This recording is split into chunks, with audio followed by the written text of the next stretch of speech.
Yeah. Well, so hi everyone, and welcome to this last session. Yeah, with us. And thanks, Enrique. So I will continue now, and not on light, but maybe I will touch upon it a little during the presentation. So this article that Camilla and I sent in, you could see this as, this is a conceptual work, but actually this springs from my previous research in Australia when I worked for the government there. But now I work with Camilla in Sweden at Kristianstad University, and we work together. And sometimes you have to share your previous work with your colleague to understand how to progress together. So this is a little bit glimpse into this chronological spatial grounded world model, where we are going into merging geometry and language models, all of us, not just for me and Camilla, but especially our computer science students. So this is a little bit of a journey and a chronological order of 10 years that I will go through with you. And we start here. So first of all, and thanks to the reviewers, we have brought in UNESCO's perspective in here as well, and I will share that with you, which is very important in terms of when we use large language models, what they have and what they don't have. And this chronological order is spanning from 2016 to 2026. That's where we are right now. And the geometry, 3D spatial relationships, which will be very important. We do not think of them maybe, but it will be very important for all of us. Alongside natural and programming languages, but especially natural languages, because we are all using natural language models. And then we have the world model, points, voxels, and bounding boxes. Images, as you see and have seen tremendously many of, are made out of pixels, but here we're going towards voxels, and that is a three-dimensional unit.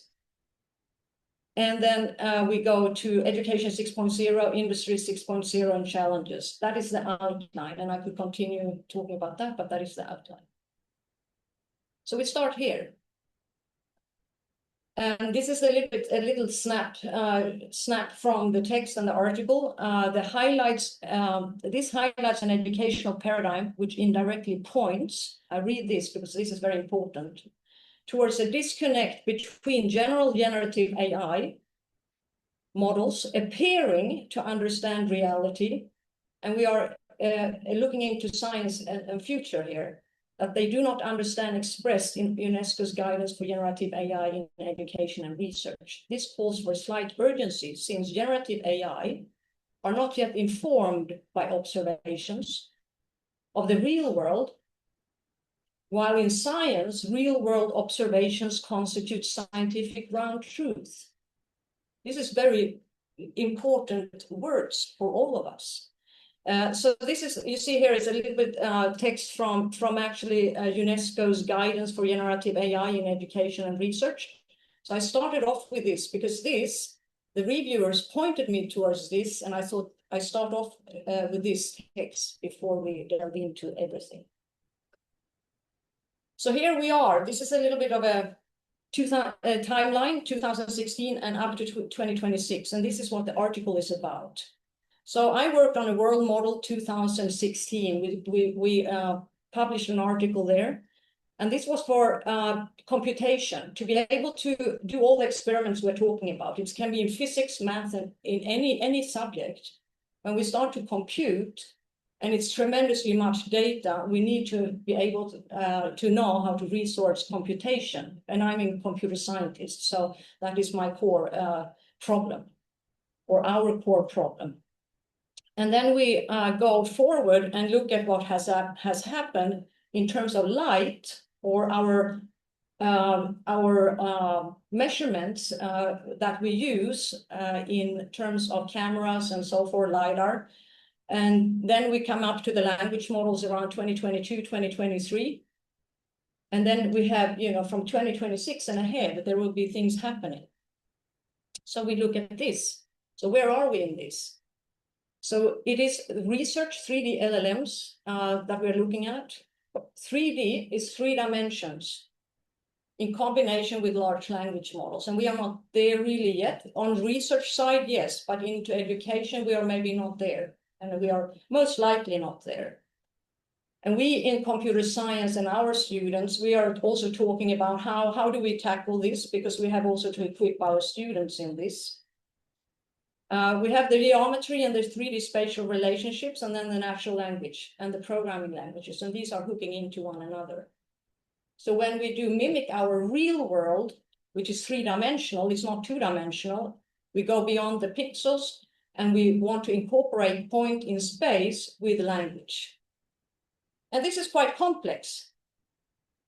This is not happening as comprehension and cognitively for students. It's not very easy to grasp.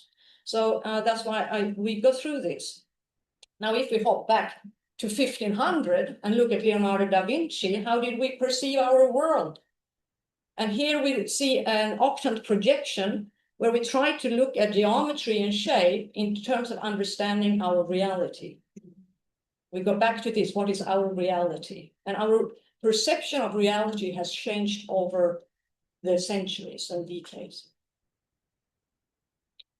So this is the world model I worked with and with my team in Australia. And this is then how we map our world. And you see it's a sphere. And the sphere is kind of an impossible geometry in itself when you want to be having continuous shapes and resource in computation. And I'm not going to dwell on that. But with that, you see on the right, I was in a company last week, and they are making maps, and they are using graph databases. So it's lots of happening here in terms of how we perceive our world, or both on a global level, on a local level, and how we compute for this and to not lose accuracy. And there we have the mobile phones and everything. This comes in for telecommunication as well, as to understanding how we send and receive information. Now, on this timeline, if I just can go back, I will show you very quickly. So we have 2016 as up here. We call this VoxelNet. And that name, VoxelNet, is we say we go from pixels to volumes. So we measure things in volumes, and we then still want to keep accuracy and continuously being able to measure that without losing that precision. So then Apple in US, they came with also a voxelnet where they looked at point clouds. Point clouds is also, we say, a light, you could say measuring by a LiDAR.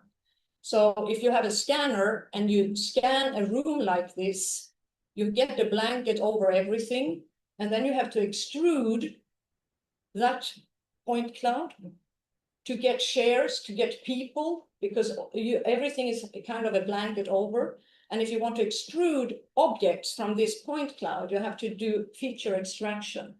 And then you see up to the right, as when we have autonomous vehicles now, you have a bounding box around those objects. Now, the guys at Apple, they did this so you could use deep learning and actually do this quite quickly because it's quite much calculation into this. So that happened around 2017. And if we now go ahead and we look at, you see the voxels here, it's a XYZ volumetric unit. Now, with this said, and what is happening, around the same time, we have projects and looking at scanning and using point clouds and saying, well, how do we do now if we are going to connect this scanned world with language? How do we do this? So we have to have a way of connecting, as you see at the bottom right, how we then have points, we have lines, we have geometry with points and lines, and then we have language. These two are going to be fused and merged. And from a scientific point of view, this is really interesting and also very important. Because if we can start to talk with our space, and our rooms and query our rooms, our chemistry, our physics. What a world we have in front of us. So it's lots of happening here on the research level, but this will also be public. So then we had Galactica, and here we try to put the science in focus and starting to structure up the scientific content to be able to tokenize it, break it down, so we can reshape it as Lego pieces. If you think about Lego as Lego pieces, we break it up and then we build what we want to build. And that is kind of how this works. The tokenization, natural language processing, and large language models, and how we break up now the knowledge and the content. So we are I talked about yesterday about Education 4.0, but when we're looking into this, we are actually moving towards Education 6.0. And this is when we start to fuse paradigm and integrate AI, artificial intelligence, with, if you now think the spatial aspect, X, Y, Z, our physical reality, with VR, virtual reality, and augmented reality. And advanced technology create a customized, we usually say customization, a personalized / customized, adaptive and ethical learning experience. So here we have the student very much in focus, and where we as teaching staff, how we actually do create this all together. And it's not just a few people, we will sit in the same situation, all of us, when this have its breakthrough. And what we're talking about here is Academia 6.0. Some people have never heard about Education 6.0 and neither Industry 6.0. But these are terms and terminology that is used and very much so in a tech sense to be able to meet the future in what is research and what we will implement into education as well. And what does this mean? Our joint international and national curricula development challenges are all of ours. It's our challenge. And to support scientific and engineering reasoning, because in AI, we are talking about reasoning. And if you now imagine the 3D space, our physical mapping, our digital twin, if you call it, and the language, and we are going to fuse these, we need a kind of system approach into this. So Camilla sits there. Camilla can have her perception of this. I can have the perception of it, and we all can have a perception of this. But with the AI in mind and the 3D and connecting the 3D with the language, we absolutely need to understand a fundamental base for all of us to be able also to teach this. And the tools are not there yet. So this article is a conceptual article. It's a conceptual based in research, but we say where we are in teaching right now, the research and the teaching is not fused. There are some gaps here. So that is why this article came to be. And I will finalize with Leonardo da Vinci's geometric sketches, which is said here, life through a mathematician's eyes.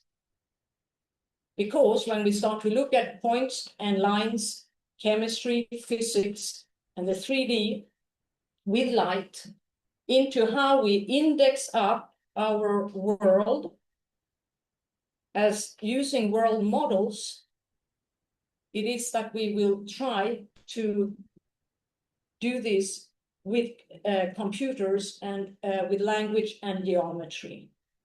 So if any questions, I am happy to take questions. Okay, take it.